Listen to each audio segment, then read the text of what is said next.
ចាំមើលរៀបសួរអ្នកគ្រូថ្ងៃនេះអូមកអានមេរៀនទី6ចោះស្ដាប់នឹងថាតាមខត្រឹមត្រូវខែត្រឹមត្រូវខៃត្រឹមត្រូវ ខោ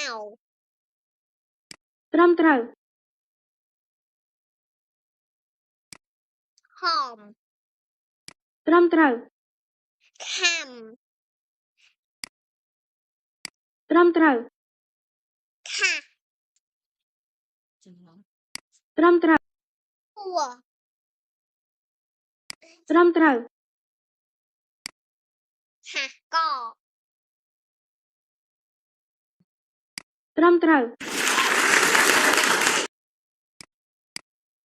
ខអះខាស់ ត្រឹមត្រូវ ខអមខមអត់ចេះស្ដាប់ ត្រឹមត្រូវ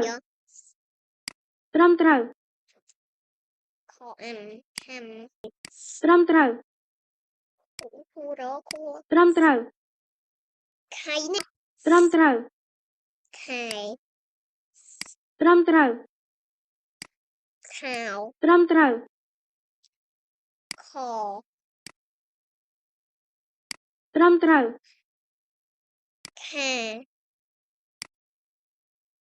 ត្រឹមត្រូវ ខ